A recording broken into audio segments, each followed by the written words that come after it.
The southern border market smelled like dust and leather, and something sweet burning in a vendor's cart 3 stalls down. Lydia Laurent kept her hood drawn low, not because anyone here would recognize her, but because anonymity had become survival.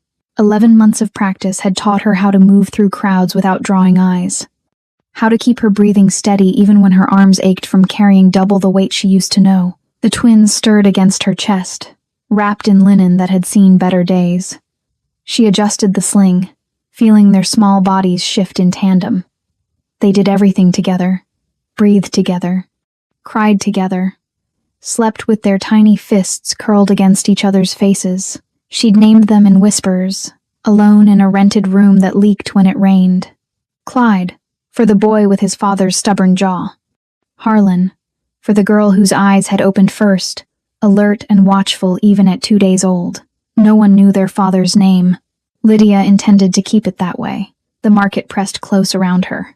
A woman selling herbs called out prices. 2 men argued over the cost of grain. Somewhere a child laughed, high and bright, and Lydia felt her chest tighten with something she refused to name. She'd come to this province because it was far enough, because the council's reach grew thin at the borders, because she could disappear into the crowds, and no one would ask questions about a woman traveling alone with infants who looked too fine-boned for a commoner's blood. The bond stirred between her shoulders. Lydia went still. It wasn't possible. She'd felt it die 11 months ago in front of witnesses, severed by the man who'd promised her forever before the council decided forever wasn't long enough. The pain had been physical, absolute, like something vital being torn from her chest and discarded, but now it pulled. Faint, unwanted, insistent. She forced herself to keep walking, 1 foot in front of the other. The twins needed feeding soon. She needed to get back before the room's owner started asking questions about the crying that came in stereo every few hours. Hoofbeats echoed down the main road. The crowd shifted, parting automatically for whoever approached. Lydia moved with them, trying to blend, trying to become invisible the way she'd learned to do. The bond pulled harder. Her breath caught. No. She looked up before she could stop herself. Kaylin Laurent rode at the head of a small procession, flanked by guards in formal colors and advisors who kept their expressions carefully neutral. His horse was beautiful, dark and gleaming, bred for endurance and show. Banners snapped in the wind above them, carrying symbols Lydia had once worn embroidered on her own clothes, before they'd declared her broken, before they'd decided her body was a political liability, before Kaylin had stood in front of the entire court and severed their bond with words that still tasted like ash in her memory. He looked exactly the same, tall in the saddle, shoulders straight, jaw set in that expression she used to call his king face, the one he wore when duty demanded he become stone instead of man. Beside him rode a woman Lydia didn't recognize, beautiful in the way council-approved matches always were. Perfect posture, perfect features, perfect bloodlines that came with documented fertility and political alliances that stretched across 3 territories. Stephania Finch, if the rumors Lydia had heard were accurate, Kaylin's betrothed. The woman chosen to give him the heirs Lydia's body had supposedly refused to provide. The procession moved closer. Lydia tried to turn away, to lose herself in the crowd, but Clyde chose that moment to wake. His small cry pierced the market noise, sharp and immediate. Harlan answered half a second later, the way she always did. The sound cut through everything. Kaylin's head turned. Their eyes met across 30 feet of packed dirt and market chaos. The bond didn't just pull, it seized. Lydia felt it lock into place with enough force to steal her breath, like something that had been sleeping suddenly remembering it was supposed to be awake. Kaylin's horse stuttered mid-step. His hands tightened on the reins. The entire procession slowed. Lydia stood frozen at the edge of the square, hood half fallen, both twins visible now in the sling against her chest. Clyde's dark hair caught the afternoon light. Harlan's tiny fist waved in the air, searching for something to grip. They turned their faces toward the disruption. 2 pairs of eyes, identical. Storm gray with that particular intensity that didn't come from Lydia's bloodline. They stared directly at Kaylin Laurent with the unfiltered curiosity of infants who didn't yet understand the world was supposed to be complicated. The market kept moving around them. Vendors called their prices. Horses stamped. The wind pulled at loose fabric and hair, But Kalen didn't move. His face had gone completely still. Not blank, not neutral. Still in the way water goes still right before it freezes solid. Stefania Finch said something to him, her voice too low to carry. Her hand touched his arm, light and possessive. Kalen didn't acknowledge her. He stared at Lydia, at the twins, at the impossible thing standing in front of him wrapped in worn linen and 11 months of careful disappearance. The bond pulled so hard Lydia's knees nearly buckled. She turned and walked away before her body could betray her further. The crowd swallowed her in seconds. She didn't look back, didn't let herself check if he followed, didn't acknowledge the way her hands shook as she adjusted the twins and picked up her pace. Behind her, she felt the exact moment Kalen started breathing again. The world resumed. He did not. Lydia made it back to her rented room with her heart still hammering against her ribs. The twins had settled, content now that movement had resumed, but she could feel the echo of their father's presence like a handprint that wouldn't fade. She laid them carefully on the narrow bed, checking their wrappings, their breathing, the small movements that told her they were safe and whole and hers. Only hers. The bond hummed quietly in her chest, a reminder of everything she'd survived and everything she'd left behind. 11 months ago, she'd believed it was dead. Now she knew better. Some things refused to die cleanly. Some things lingered, waiting, stubborn as scar tissue and twice as permanent. Clyde yawned, his small mouth opening wide. Harlan's fingers found his, curling around them with instinctive trust.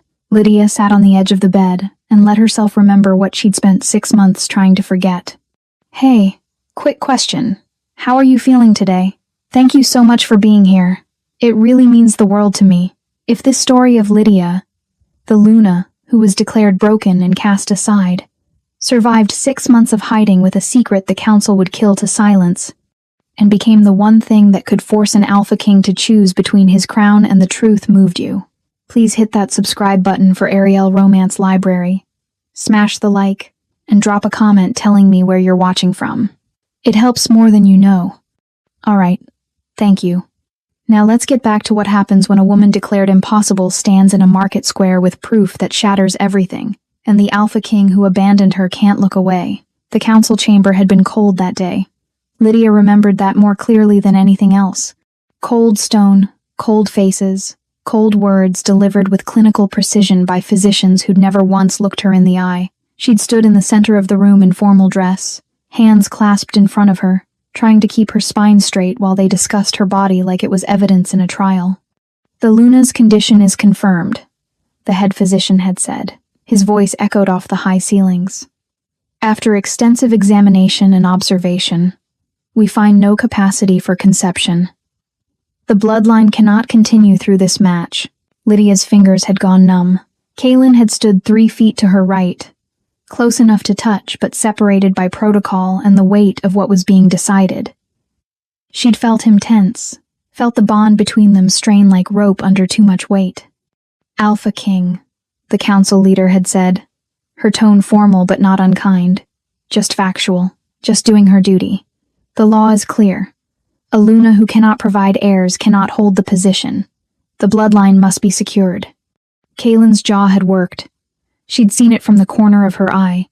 That small tell that meant he was fighting something internal, wrestling with words he couldn't say in front of the assembled nobles.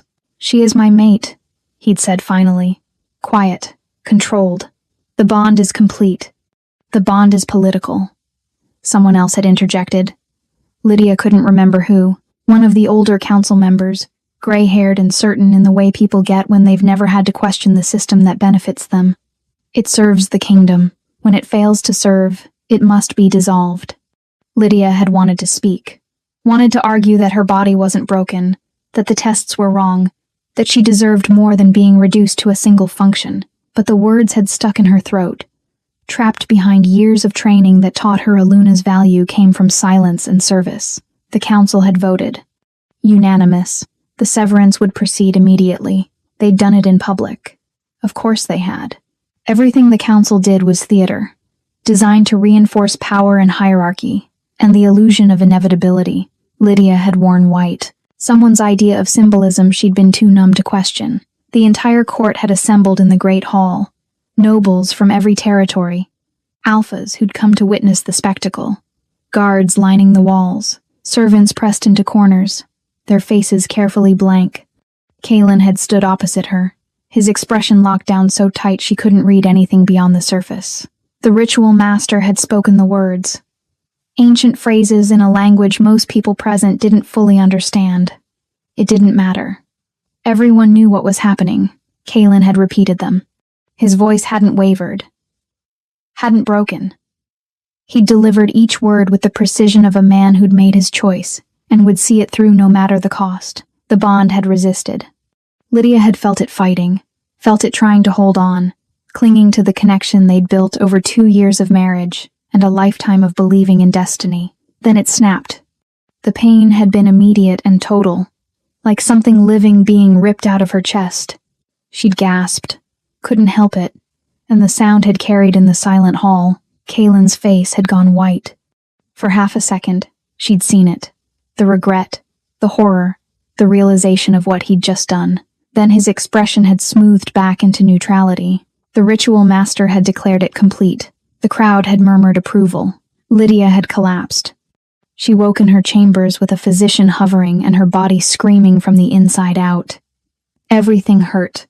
Her chest, her head, her bones, like she'd been hollowed out and filled with broken glass. Pearl Bonner, her attendant and closest friend, sat beside the bed with red-rimmed eyes. "You've been out for 6 hours," Pearl said quietly. "They're saying you have 3 days to leave the palace." Lydia closed her eyes. 3 days to pack a life. 3 days to become nothing. 3 days before she disappeared completely. Kalen came to her room on the second night. Lydia heard his footsteps in the hallway, recognized the pattern, recognized everything about him even though the bond was supposedly dead. She should have sent him away. She didn't. He stood in the doorway like he wasn't sure he had permission to enter. His hair was disheveled, his formal jacket unbuttoned. He looked like he hadn't slept since the severance. "Lydia," he said. Just her name. Nothing else. She sat up slowly, her body still aching from what they'd done to her. "You shouldn't be here. I know. The council. I don't care about the council right now." He crossed the room before she could stop him, before she could remember all the reasons this was dangerous. He sat on the edge of her bed, close enough that she could feel his heat, smell the familiar scent that used to mean safety. "I'm sorry," he said. Raw, honest. "I'm so sorry." Lydia's hands curled into fists in her lap. "Sorry doesn't undo it. I know. Sorry doesn't change what you chose. I know that too." She looked at him finally. Really looked. Saw the hollows under his eyes, the tension in his shoulders, the way his hands trembled slightly before he pressed them flat against his thighs. "Why are you here, Kalen?" He didn't answer immediately. His eyes tracked over her face like he was trying to memorize something he knew he was losing. "Because tomorrow you leave," he said finally. "And I needed..." He stopped, swallowed hard. "I needed to see you. One more time. As myself, not as king." The words landed between them, heavy and hopeless. Lydia should have told him to leave, should have protected herself from whatever this was. But her body remembered his before her mind could catch up, and when he reached for her hand, she didn't pull away. His fingers closed around hers, warm, solid, familiar in ways that hurt. "I can't take it back," he said quietly. "Even if I wanted to, the council would never allow it. And they'd come after you if I tried. So, this is goodbye. This is goodbye." Neither of them moved. The bond was supposed to be dead, but Lydia felt something pulse between them anyway, quieter than before. Damaged, but not gone, not completely gone. Kalen leaned closer, his free hand coming up to cup her face. His thumb traced her cheekbone with devastating gentleness. "I'll regret this for the rest of my life," he whispered. Then he kissed her. It wasn't careful, wasn't gentle. It was desperate and grieving and full of everything they couldn't say out loud. Lydia kissed him back because her body didn't know how to do anything else, because this was the last time, because tomorrow she'd be gone and this would become memory. His hands moved to her waist, pulling her closer. She let herself forget for just a moment that he'd chosen duty over her, that he'd stood in front of everyone and declared her disposable. They moved together with the familiarity of 2 years and the urgency of last chances. Clothes became obstacles. Breath became shared. The ache in Lydia's chest shifted from grief to something more immediate, more physical, more desperate. When he pressed her back against the mattress, she didn't resist. When his mouth found the curve of her throat, she arched into him. When he whispered her name like a prayer and an apology combined, she pulled him closer instead of pushing away. They came together in the ruins of their marriage, in the space between what was and what could never be. Not gentle, not healing, just two people reaching for each other in the dark because morning would take even this away. Afterward, they lay tangled together in silence. Kaylin's fingers traced patterns on her skin. Lydia stared at the ceiling and tried not to think about how this would feel when it became past tense. "I'll make sure you're safe," he said against her hair. "I'll make sure you have resources. You won't be left with nothing." Lydia closed her eyes. "I'm already nothing. The council made sure of that. You were never nothing to me. Just not enough." He flinched, didn't argue. Because they both knew she was right. Lydia left before dawn. Pearl helped her pack, silent and efficient, her anger at the situation radiating in waves. They didn't say much. Everything important had already been said or left deliberately unspoken. Kaylin didn't come to see her off. Lydia told herself she was grateful. She took a carriage to the border, a small bag of belongings, and enough coin to last a few months if she was careful. The council had been generous in their cruelty. They'd given her enough to disappear comfortably. She disappeared. For 3 weeks, she moved from town to town, never staying long enough to become familiar. She kept her hood up and her name to herself. She found work where she could, small tasks that didn't require references or questions. Then her body started changing. The nausea hit first, then the exhaustion, then the undeniable truth that the physicians had been wrong about her. She was pregnant, with twins, conceived during that last desperate night when neither of them had been thinking about consequences beyond the immediate need for connection.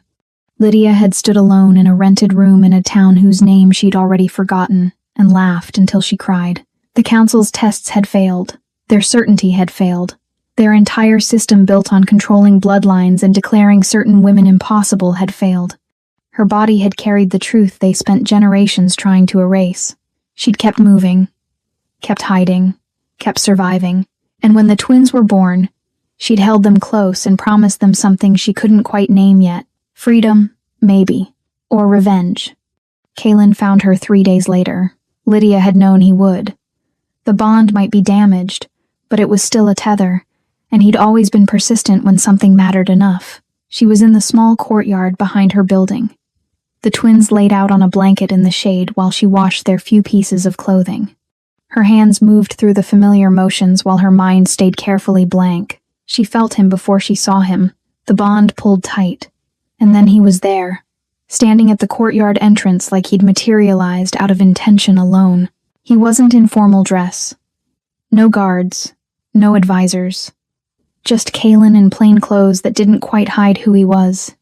His eyes locked on the twins with an expression Lydia couldn't read. "Lydia," she didn't look up. "You shouldn't be here. Those are my children." Her hands stilled in the water. "You don't know that." "Yes, I do." The certainty in his voice made her finally meet his eyes. He looked different somehow, hollowed out. Like the last 11 months had carved pieces away that wouldn't grow back. "The council declared me barren," she said flatly. "Their tests were very thorough, very certain. So whoever these children belong to, it can't be you." Kaylin crossed the courtyard in 4 strides. He dropped to his knees beside the blanket where the twins lay, staring at them with something close to reverence. Clyde watched him with solemn gray eyes. Harlan's small fingers curled and uncurled, reaching for nothing. "They have my eyes," Kaylin said quietly. "My mother's chin, the Laurent mark on their wrists." He reached out slowly, like he was afraid they'd disappear. His finger traced the small birthmark on Clyde's inner wrist, the same mark Kaylin carried. The same mark every Laurent in living memory had been born with. "Don't touch them," Lydia said. Her voice came out harder than intended. Kaylin's hand froze. He looked up at her, and for the first time since the severance, she saw him completely unguarded. No king face, no political mask. Just raw, Desperate hope mixed with guilt so thick it was almost visible. "Were you ever going to tell me?" he asked. No. The word landed like a blow. She saw him absorb it, saw the flinch he tried to hide. "They're my children, Lydia. They're mine." She pulled the wet clothing from the basin with more force than necessary. "I carried them. I birthed them. I've kept them alive with no help from anyone. They're mine. I didn't know." "You didn't want to know. You wanted me gone. You wanted the problem solved." She turned to face him fully, water dripping from her hands. "Well, I solved it. I left. I disappeared. I became nothing, just like the council wanted." Kaylin stood slowly. "You were never nothing. Then why did you let them erase me?" The question hung between them, sharp and unanswerable. The bond pulsed painfully. Lydia felt it trying to bridge the distance they'd built, felt it pulling them together despite everything that should keep them apart. Kaylin took a step closer. "Because I was a coward. Because I chose the crown over you. Because I believed them when they said duty mattered more than—" He stopped, swallowed hard. "More than everything else. And now? Now I know they were wrong. About you. About the tests. About what matters." Lydia laughed without humor. "Convenient timing. Now that there's proof I'm not broken. Now that your heirs exist. Suddenly you care? That's not, isn't it? Isn't it?" She moved between him and the twins, protective instinct, overriding everything else. "You stand there looking at them like they fix everything, like their existence makes what you did acceptable. I know it doesn't. Do you?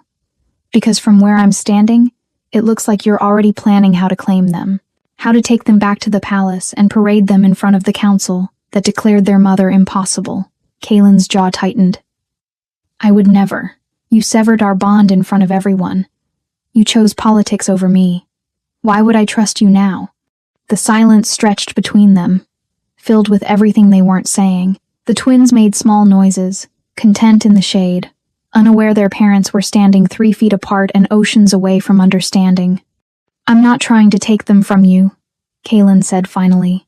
His voice had gone quiet, careful. "I just want—" "What?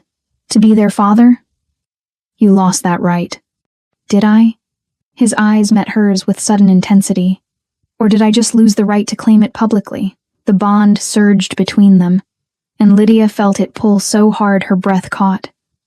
This close, she could smell him, could see the way his pulse jumped in his throat, could remember exactly what it felt like when he'd touched her last, desperate and grieving in her palace chambers. Her body remembered before her mind caught up, remembered his hands, his mouth, the way he'd whispered her name like it was the only word that mattered. She took a step back. "You need to leave. Lydia, your betrothed is in town. Or did you forget about Stefania Finch while you were tracking me down?" His expression shifted. Something almost like guilt crossed his face. "I didn't forget." "Then you should go. Before someone sees you here. Before the council starts asking questions you don't want to answer." Kaylin didn't move. His eyes traveled from her face to the twins and back again, like he was trying to memorize something he couldn't keep. "This isn't over," he said. "Yes, it is. It ended 11 months ago in front of witnesses. You made sure of that." She turned back to the washing, dismissing him with the gesture. Her hands shook as she picked up more clothing. Behind her, she heard him breathing, felt him watching, felt the bond straining between them like it was trying to drag them back together through sheer stubbornness. Finally, his footsteps retreated. Lydia didn't look up until she heard the courtyard gate close. Then she sat down hard on the ground beside the twins, her hands pressed to her chest where the bond ached with phantom pain. Clyde reached for her with small grasping fingers. She picked him up, then Harlan, holding them both against her chest while they squirmed and cooed. "We're not going back," she whispered to them. "Whatever he thinks, whatever he wants, we're not going back." The twins didn't understand. They just nestled closer, seeking warmth and safety in the heartbeat they'd known since before birth. Lydia closed her eyes and tried not to think about how Kaylin's hands had looked tracing his son's birthmark, tried not to remember the look on his face when he'd realized the truth, tried not to feel the bond pulling them together despite everything that should keep them apart. She failed at all 3. The council found out within a week. Lydia knew because Stefania Finch showed up at her door. The betrothed stood in the narrow hallway of the boarding house, perfectly composed in traveling clothes that cost more than most people saw in a year. Her blonde hair was pulled back in an intricate braid. Her hands were folded in front of her. She looked like everything Lydia used to be before the council decided she was nothing. "May I come in?"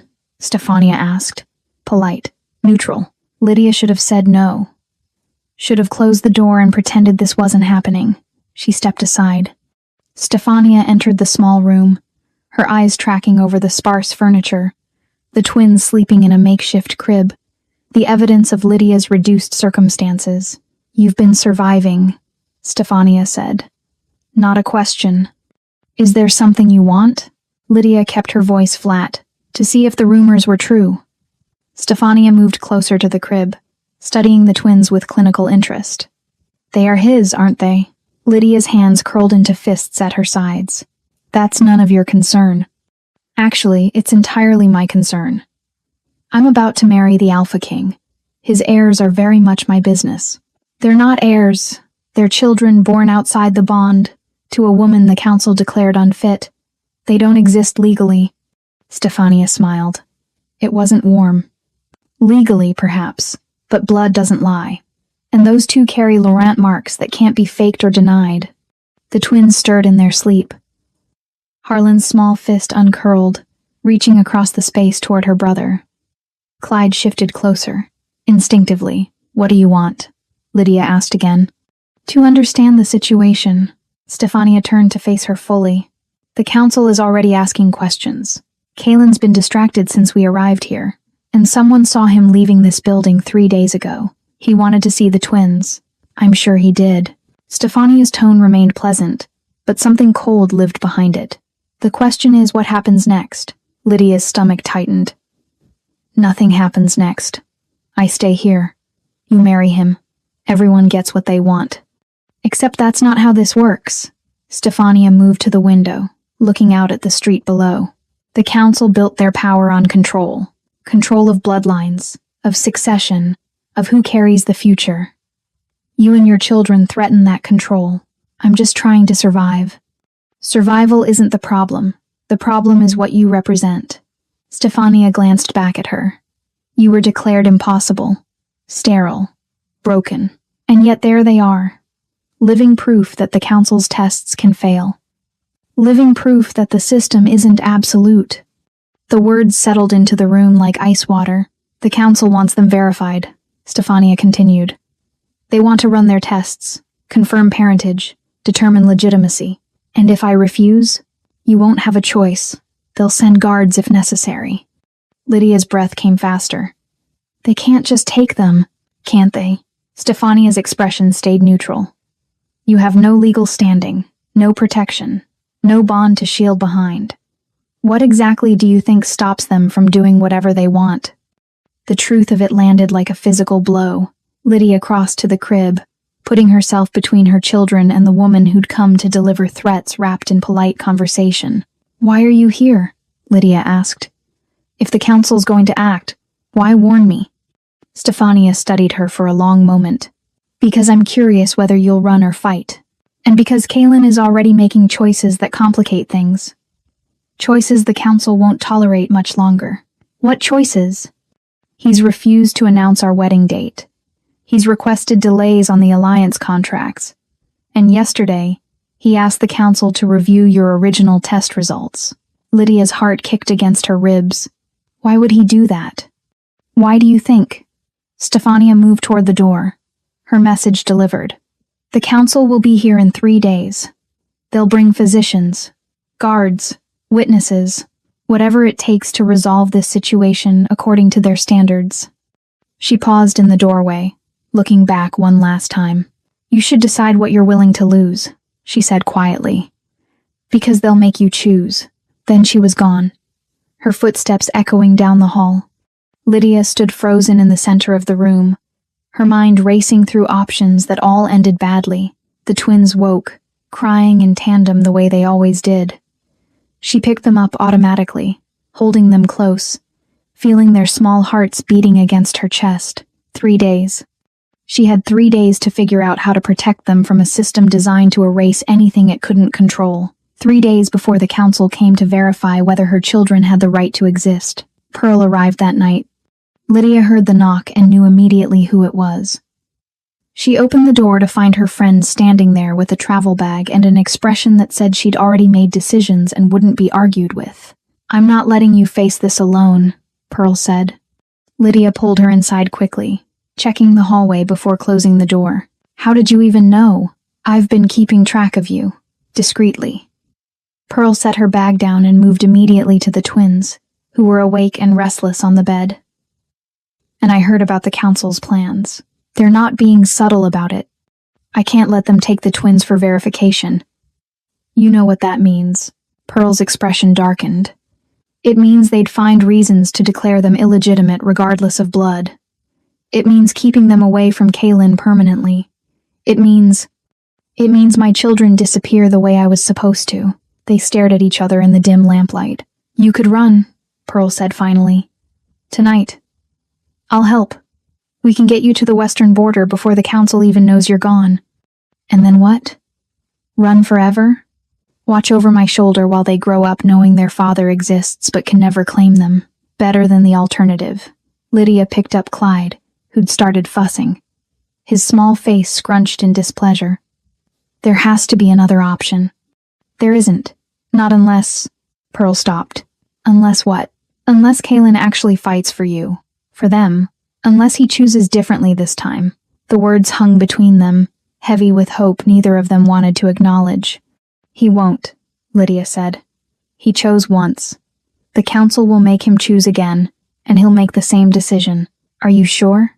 Lydia thought about the look on Kaylin's face when he'd seen the twins, the way his hand had trembled when he touched Clyde's birthmark, the raw guilt in his voice when he'd called himself a coward. "No," she admitted quietly. "I'm not sure. But I can't risk my children on maybe." Pearl nodded slowly. "Then we run. Tomorrow night. I know someone who can get us passage on a merchant caravan headed west. We leave before the council arrives." "Pearl, you can't." "I already decided. You're my friend. Those babies deserve to grow up safe. And I'm not staying in a kingdom that treats people as disposable when they stop being convenient." Lydia felt her throat tighten. "Thank you. Thank me when we're 3 territories away and the council has stopped looking." They spent the rest of the night preparing. Pearl left before dawn to arrange transportation. Lydia packed what little she owned, sorted what the twins needed, tried to figure out how to disappear when the bond meant Kaylin could find her anywhere. She was feeding Harlan when someone knocked. 3 hard raps. Official. Lydia's blood went cold. The council wasn't supposed to come for 3 days. Unless Stefania's timeline had been a lie. Unless they'd moved faster than expected. She set Harlan down carefully and moved to the door. "Lydia," Kaylin's voice low and urgent. "Let me in, please." She opened the door. He pushed inside quickly, closing it behind him. He was breathing hard like he'd been running. His clothes were disheveled. "The council moved their schedule," he said without preamble. "They're coming tonight. I bought you maybe 3 hours before they figure out I'm gone." "Why are you here?" "Because I won't let them take our children." The words stopped her breath. "Our children," he repeated. "Not council property. Not political leverage. Ours." Lydia stared at him. "You said that to the council?" "I said it to anyone who would listen. And then I told them I was reviewing your original test results. And when they tried to stop me, I made it clear that wasn't a request. Kaylin, that's treason, probably. Definitely grounds for them to question my fitness to rule. I don't care." He moved to the crib, where the twins lay sleeping. "I was a coward 11 months ago. I chose wrong. I let them convince me that duty meant abandoning you. And now? Now I choose differently." He looked at her with absolute certainty. "Pack what you need. We're leaving. Tonight." "We?" "You, me, the twins, Pearl if she's coming. Anyone who wants out of a system that would rather destroy us than admit they were wrong." Lydia's mind raced. "You can't just leave. You're the Alpha King. The council will come after us. Let them try." His expression hardened. "I spent 11 months living with what I did to you. 6 months knowing I chose power over the person who mattered most. I'm not making that mistake again. The bond surged between them, responding to his certainty with something that felt almost like joy. Lydia felt it pulling them together, felt the damaged connection trying to heal. They'll never stop, she said quietly. The council. They'll hunt us. They'll use the twins to force you back. Then we make them irrelevant. Kaelin crossed to her, his hands coming up to frame her face. Lydia, I'm not asking you to trust me. I know I destroyed that. But I'm asking you to let me protect you. Let me choose you this time. His thumb traced her cheekbone. The touch was electric, familiar, devastating. We leave tonight, he said. We find somewhere the council can't reach, and we figure out the rest later. Just like that? Just like that. Lydia looked past him at the twins, at her children who carried their father's eyes and their mother's stubbornness, at the future she'd been trying to build alone. Okay, she said finally. We run. The relief on Kaelin's face was almost painful to see. Pack light, he said. I have horses waiting outside town. Pearl should be back within the hour. Good. We move as soon as she returns. He started to pull away, but Lydia caught his hand. Kaelin, he looked down at her, waiting. Don't make me regret this. Something fierce and determined crossed his expression. I won't. I swear to you, I won't. The bond hummed between them, damaged but persistent, trying to believe him. Lydia hoped it was right. They rode through the night. Kaelin led them on back roads and deer paths, avoiding main routes where the council might send guards. Pearl rode beside Lydia, helping manage the twins, who'd decided traveling on horseback in the dark was an excellent time to express their displeasure.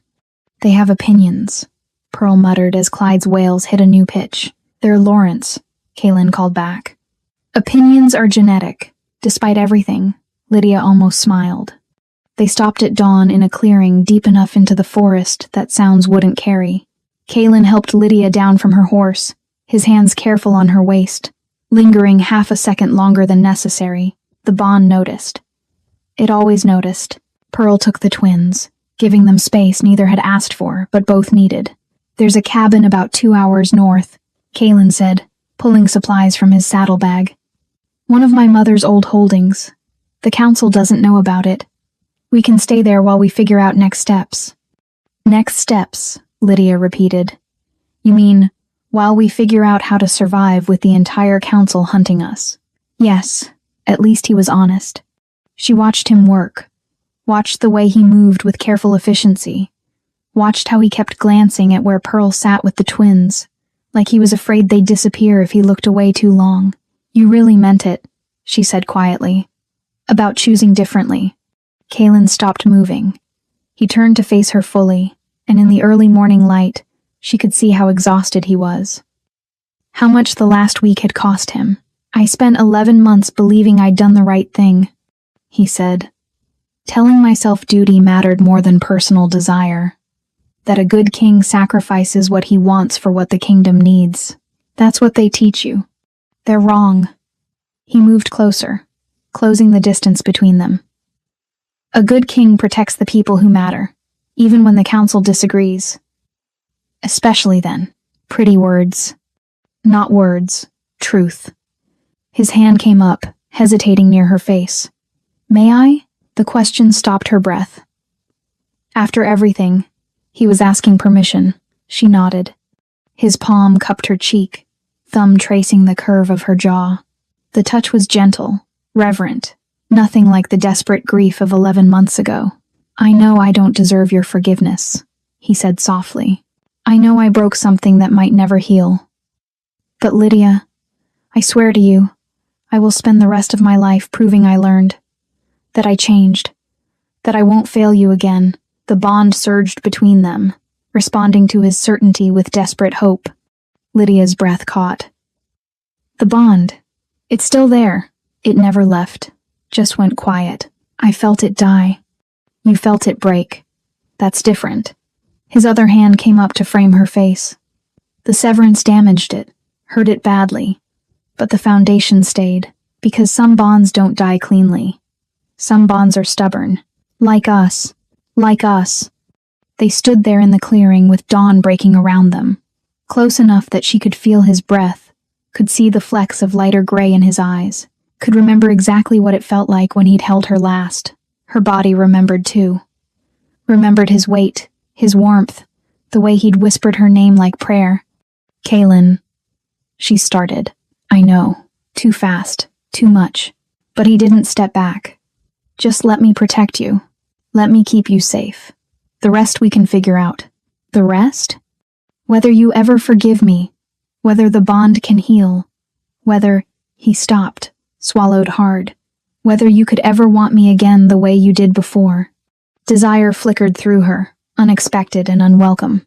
She'd spent 6 months trying to bury it, trying to convince herself that what she felt died with the bond, but her body was a traitor.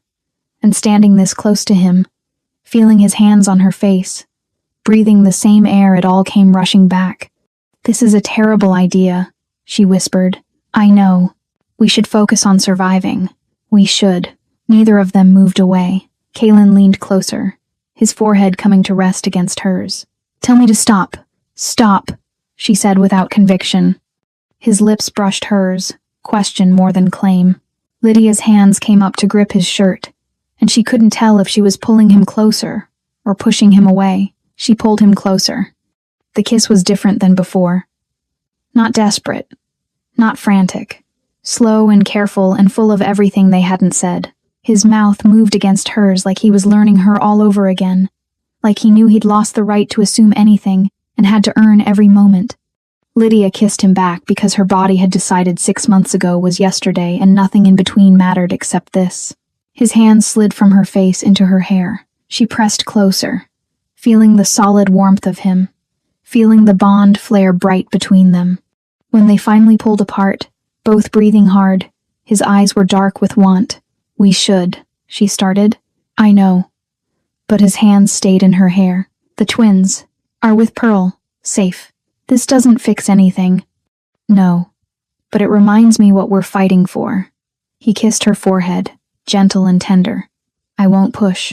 I won't demand. But Lydia, I need you to know I never stopped wanting you. Never stopped needing you. Even when I was too much of a coward to admit it." The words settled into her chest, dangerous and warm. "We should keep moving," she said, but didn't step back. "We should." They stayed there anyway, foreheads pressed together, breathing each other's air, letting the bond hum between them like it was trying to remember how to be whole. Finally, Pearl called that the twins needed feeding and the moment broke. They pulled apart slowly, reluctant. Kaylin's thumb traced her lower lip one last time. "Later? Maybe. If we survive, we'll survive. I'll make sure of it." The certainty in his voice made her want to believe him. They rode on. The cabin was exactly what Kaylin promised. Small, isolated, stocked with enough supplies to last weeks. He'd clearly been planning this longer than Lydia realized. Pearl settled the twins in what passed for a bedroom while Kaylin checked the perimeter. Lydia stood in the main room, trying to process how her life had shifted in a single night. Yesterday she'd been alone, hiding, trying to survive on the edges. Today, she was in a cabin with her children's father, the bond pulling them together, running from a council that wanted to erase all of them. She didn't know which was more dangerous. Kaylin returned as sunset colored the windows. He looked more relaxed here, away from the palace, away from the crown's weight, more like the man she'd fallen in love with before politics complicated everything. "Pearl's got them down for sleep," he said. "They're remarkable. Exhausting, but remarkable. They're 6 months old. Exhausting is the default." He smiled. Actually smiled. "I missed so much." "Yes." The word hung between them, accusation and fact. Kaylin moved to the fireplace, building a fire with practiced ease. "Pearl says she's taking the back room. That leaves the main bedroom. I'll take the main bedroom. You can sleep out here." "Lydia, we're not sharing a bed, Kaylin. Kissing you once doesn't mean—" She stopped. "We're not there yet. Okay. No argument. No pressure. Just acceptance. I'll take the floor out here." He finished with the fire and stood, brushing his hands clean. When he turned back to her, his expression had shifted to something more serious. "I need to tell you something," he said, "about your test results." Lydia's stomach tightened. What about them? I reviewed them, the originals, and I found inconsistencies. What kind of inconsistencies? The kind that suggest they were manipulated. Results altered. Conclusions reached before testing even finished. His jaw tightened. Lydia, I think the council knew you weren't sterile. I think they declared you barren anyway. The room went very quiet. Why? Her voice came out flat, controlled. Because your bloodline traces back to women they spent generations trying to eliminate. Women whose bodies could conceive outside their permission. Women who threatened their control over succession. The words landed like physical blows. My grandmother, Lydia said slowly. She was from the western provinces. A minor noble house that disappeared during the wars. Not disappeared. Erased. Systematically. Kalen pulled papers from his jacket. I found records. Old ones the council thought were destroyed. Your bloodline carries genetic markers that make pregnancy possible even when their tests say otherwise. So they lied. They lied. They declared you barren to remove you from succession. To eliminate your bloodline before it could threaten their system. Lydia sat down hard on the nearest chair. And you believed them. I did. I'm sorry. I should have questioned. Should have demanded verification. You should have trusted me. Her hands curled into fists. I told you I wasn't broken. I told you their tests felt wrong. And you believed strangers over your mate. Kalen knelt in front of her. You're right. Completely right. I failed you in every way that mattered. Why are you telling me this now? Because you deserve to know the truth. Because our children deserve to know what they're fighting against. And because... He stopped. Because when the council comes after us, they won't stop at just discrediting the twins. They'll try to erase all of you. Completely. The way they did to your grandmother's house. Lydia looked at him. This man she'd loved and lost and found again in the space of impossible weeks. So what do? We expose them. We find proof of what they did. We make their lies public enough that they can't simply make us disappear. That's treason. Yes, they'll kill us for it. They'll try. She studied his face, looking for doubt, for hesitation, found only grim determination. Okay, she said finally. We fight back. But Kalen, if this goes wrong, it won't. If it does, she continued firmly, the twins come first. Promise me. No matter what happens to us, they survive. His hands came up to grip hers. I promise. On my life, on my throne, on everything I am, they survive. The bond pulsed between them, sealing the vow. Later, after they'd eaten and checked on the sleeping twins, after Pearl had retired and the fire burned low, Kalen caught Lydia's hand as she headed to the bedroom. Stay, he said quietly. Just for a few minutes. Talk to me. She should have said no. Should have maintained distance. Should have remembered all the reasons this was dangerous. She sat down beside him instead. They talked quietly about nothing important. About the twins' small milestones. About which one had a temper and which one had Pearl's calm disposition. About ordinary things that felt extraordinary in their simplicity. At some point, Lydia's head ended up on his shoulder. At some point, his arm came around her waist. At some point, talking faded into comfortable silence. I miss this, Kalen said against her hair. Just being with you. No crown, no council. Just us. It was never just us. There was always the kingdom. Maybe, but there were moments. His hand traced patterns on her hip, absent and intimate. Moments when nothing else existed. Lydia remembered those moments. Early mornings before duty called. Late nights when the palace slept. Stolen hours when they were just Kalen and Lydia, not King and Luna. We can't go back to that, she said. No, but maybe we can build something new. She turned to look up at him.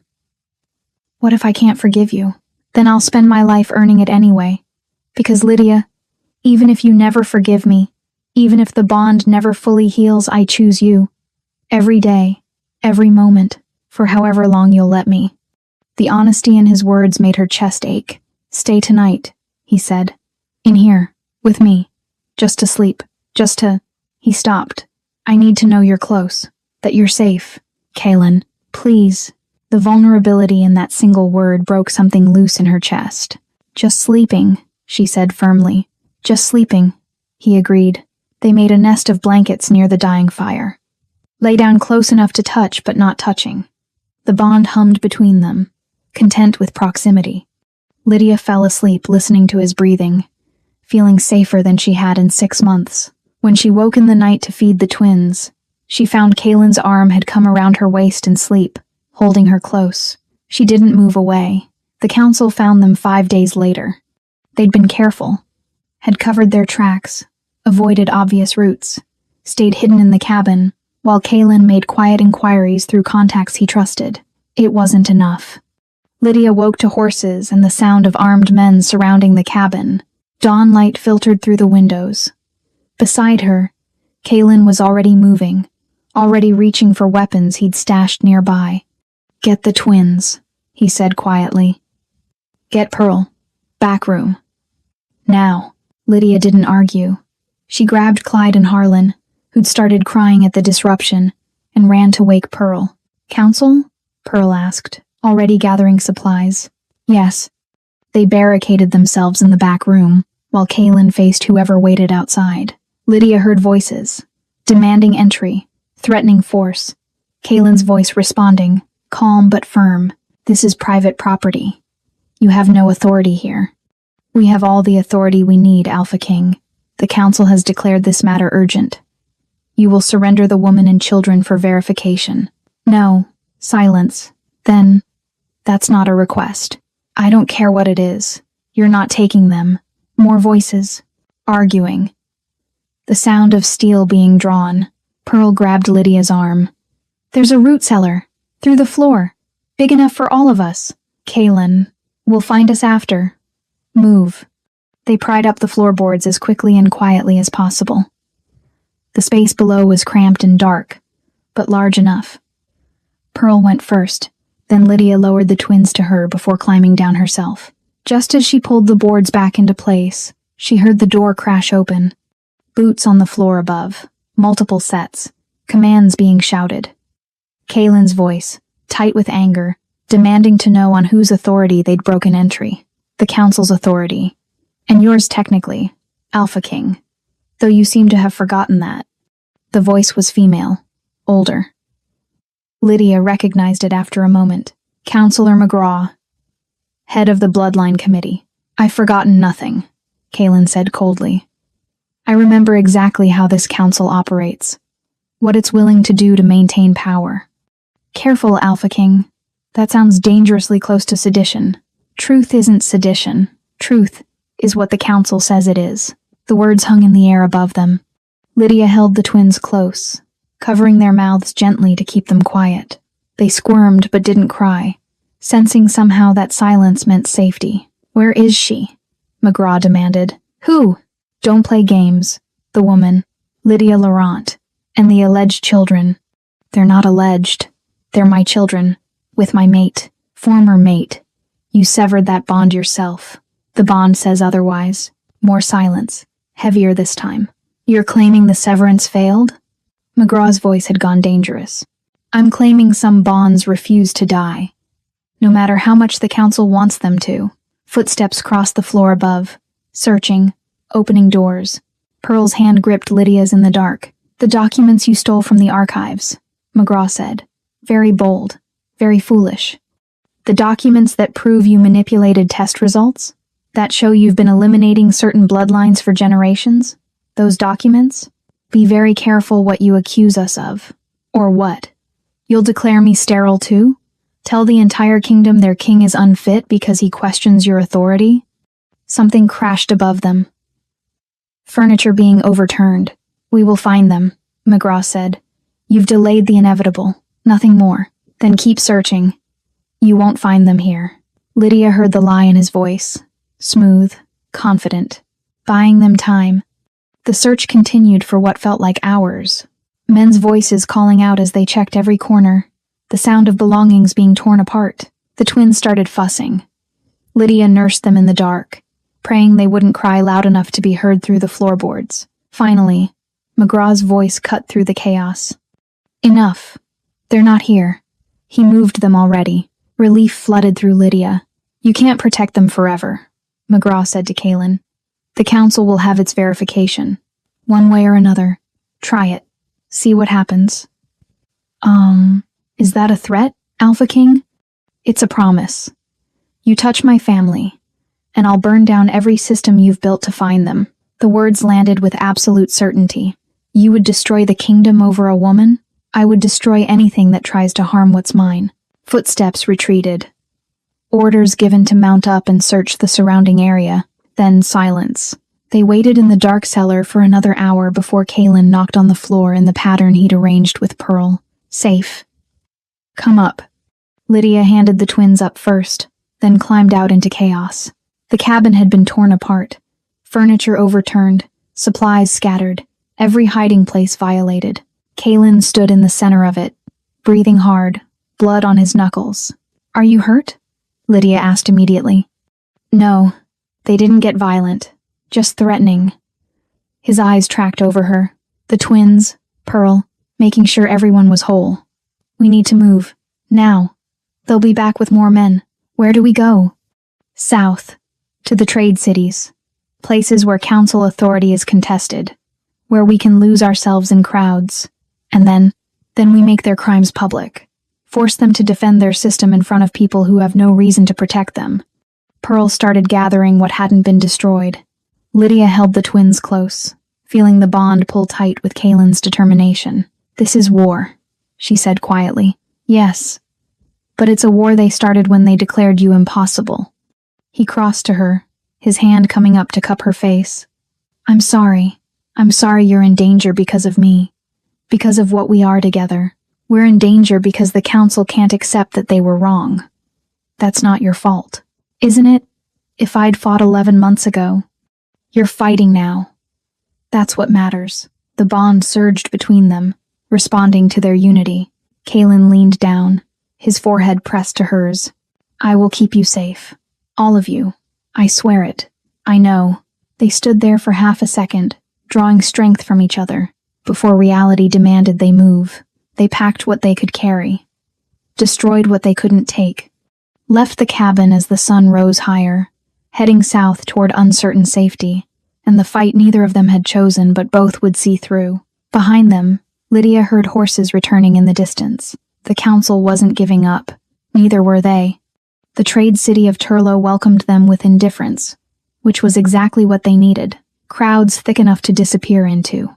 Merchants from every territory mixing together. Authority fragmented among competing interests, none of them loyal to the council. They rented rooms above a tavern under false names. Pearl took the twins while Kaylin made contact with people he trusted. Lydia kept watch, her body still humming with adrenaline from the cabin. Night fell. The twins settled. Pearl retired early, exhausted. Lydia stood at the window, watching the street below, when Kaylin entered quietly. I found someone, he said. A printer willing to publish the documents. They'll go out tomorrow across every trade route. The council won't be able to suppress them all. They'll know it was us. Let them know.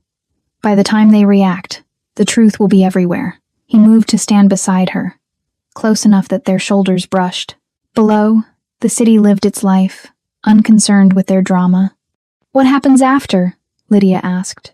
After the truth is out and the council comes for us anyway, we survive. We adapt. We keep our children safe until they're old enough to understand what they are, and why that mattered. You make it sound simple. It's not simple. It's just necessary. She turned to look at him. In the dim light, his face was all angles and shadows. The crown had left marks that wouldn't fade. But underneath, she could still see the man she'd loved before everything became complicated. I don't forgive you yet, she said quietly. I know, but I'm starting to understand. Why you chose the way you did. How the council manipulated both of us. Understanding isn't forgiveness. No, but it's a start. The bond hummed between them, hopeful and patient. Kaylin's hand found hers, fingers interlacing. Take all the time you need. I'm not going anywhere, even if the council, especially then. They stood together at the window, watching the city, feeling the weight of what came next. Later, when they checked on the twins, Clyde reached for his father with small, grasping hands. Kaylin picked him up carefully, like he was holding something infinitely precious.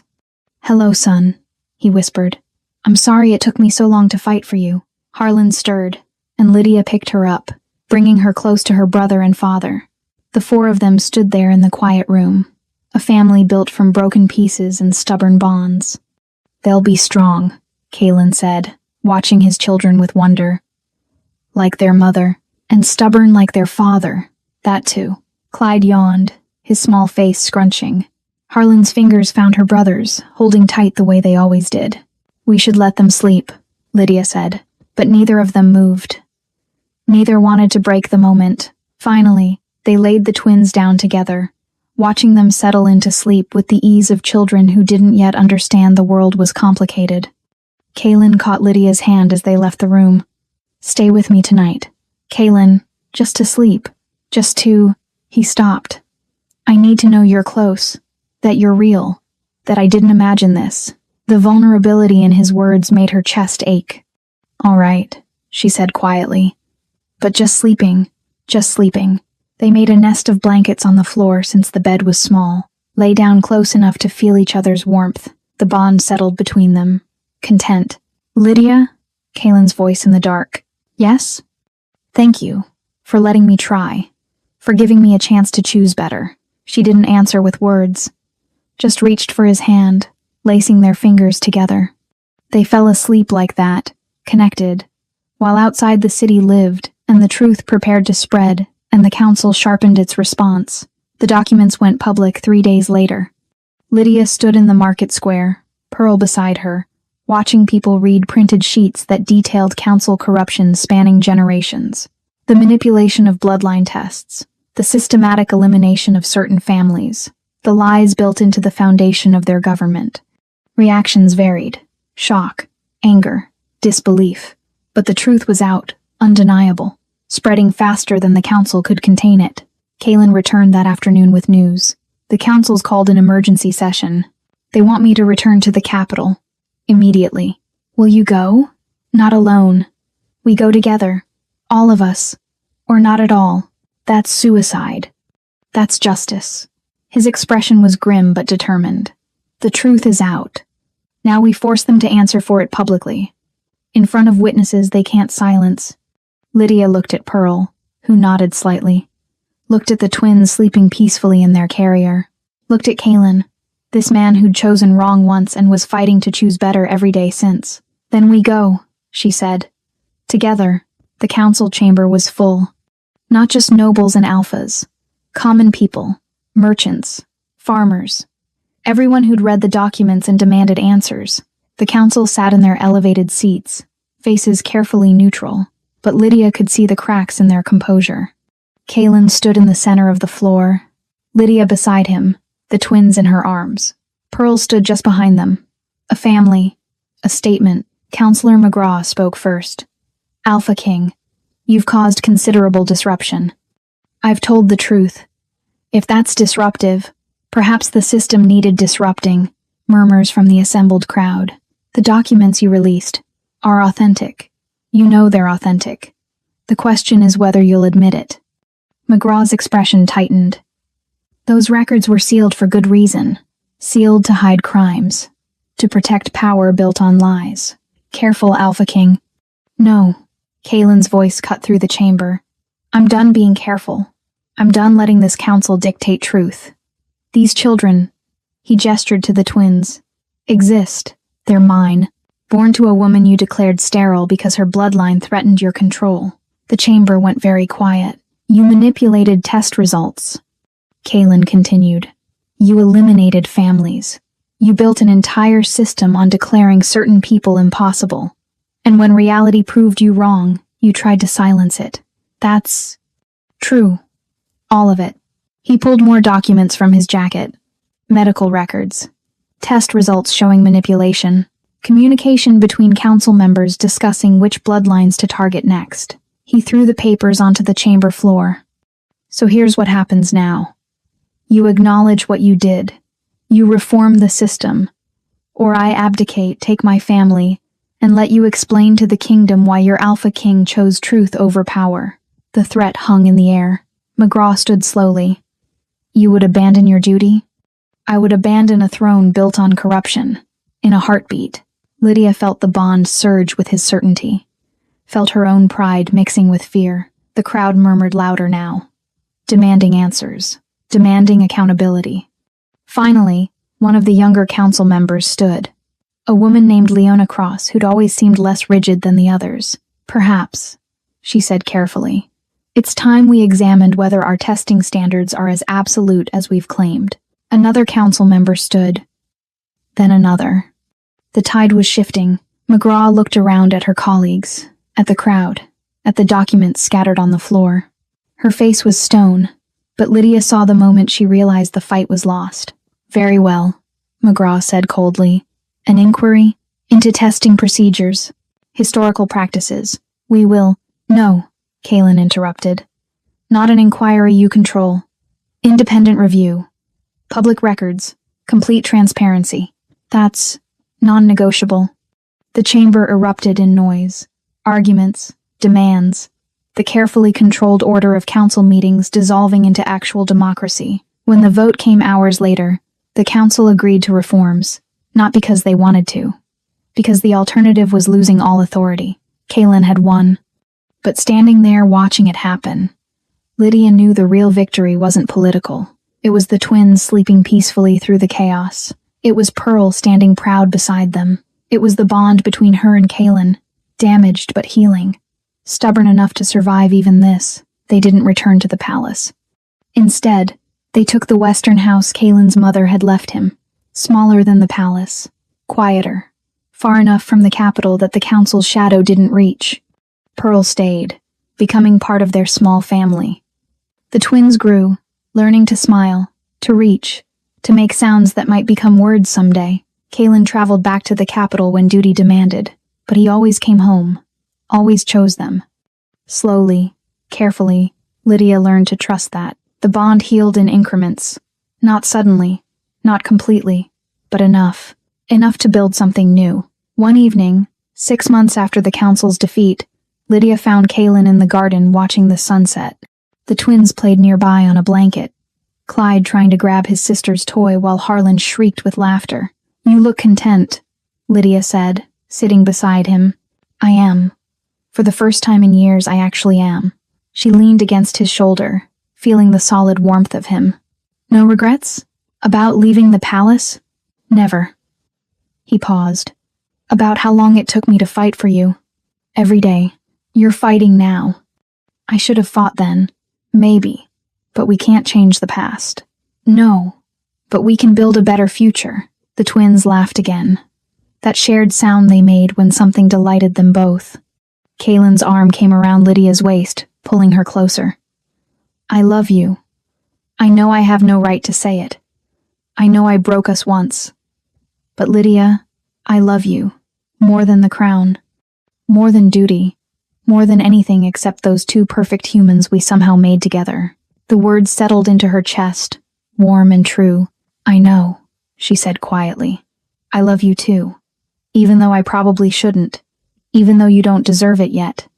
"Yet," he repeated, catching on the word. "Does that mean—" "It means you're earning it. Slowly. One choice at a time." He pressed his face into her hair, breathing deep. "I'll take it. I'll take slow. I'll take earning it for the rest of my life if that's what you need."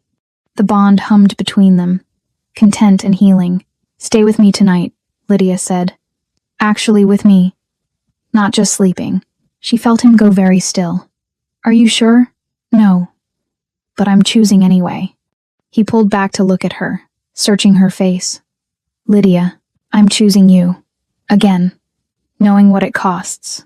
Knowing you might fail. But I'm choosing us anyway because the bond was right. Some connections refuse to die." His hands came up to frame her face. "I won't fail you. Not again. I swear it. You better not. Because if you do, Pearl has threatened creative violence." He laughed, sudden and bright. "I believe it." They stayed in the garden until the twins needed dinner, carried them inside together, fed them together, put them to bed together. Later, In their room with moonlight streaming through windows, Kaylin undressed her slowly, reverently, like she was something precious he'd lost and found again.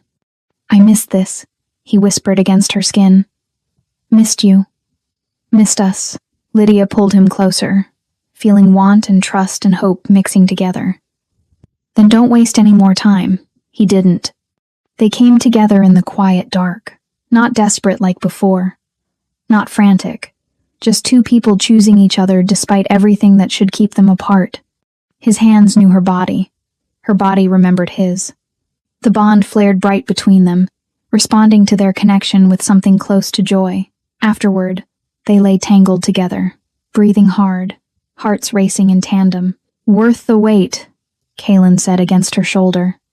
"Don't get cocky. Too late." She swatted him lightly, but couldn't quite suppress her smile. They fell asleep like that, connected. While outside, the world kept turning and the twins slept soundly and the future stretched ahead full of possibility. Not perfect, not fixed, but theirs. 2 years later, Lydia stood in the garden watching her children play. Clyde had his father's stubbornness and his mother's determination. Harlan had Pearl's patience, and both parents' intensity. They were perfect and exhausting, and everything Lydia never knew she needed. Kaylin came up behind her, his arms wrapping around her waist, his chin resting on her shoulder. "They're going to be trouble," he said. "They already are. Pearl says Clyde tried to organize the other children in town yesterday. Something about unfair distribution of toys." Lydia laughed. "He's 2. Political organizing starts young in this family." She turned in his arms, looking up at him. The years had been kind. The crown still weighed on him sometimes, but not the way it used to. Not enough to crush what mattered. "Any regrets?" she asked. "About choosing you?" "Never." "About the council reforms? The power you gave up?" "That wasn't giving up power. That was using it right for the first time." The bond between them was strong now. Not perfect, it still carried scars from the severance. But whole enough. Healed enough. More than enough. "I love you," Lydia said. Simple. True. "I know. Best decision you ever made." She rolled her eyes, but kissed him anyway. The twins called for them, demanding attention, demanding snacks, demanding the world reorganize itself around their needs the way toddlers do. They went together, partners in all the ways that mattered. Later, when the children slept and the house was quiet, Kaylin pulled Lydia close. "Thank you," he said against her hair. "For what?" "For surviving. For being stubborn enough to exist when they said you were impossible. For giving me a chance to choose better." "You're welcome." "But Kaylin?" "Yes?" "If you ever choose wrong again, the bond won't be what you need to worry about. Pearl has plans involving creative violence, and I've decided not to stop her." He laughed, bright and genuine. "Understood." Message received. They stayed like that, holding each other in the quiet dark, while outside the world they'd fought for continued living. Not perfect, not easy, but theirs, built from broken pieces and stubborn bonds, and the absolute refusal to let the council define what was possible. Some things don't die cleanly. Some things survive despite everything. Some bonds were always meant to last. If this story made you hold your breath, if Lydia's survival mattered to you, if you believe some bonds refuse to die, welcome to Ariel Romance Library. Like this video, drop a comment about your favorite moment.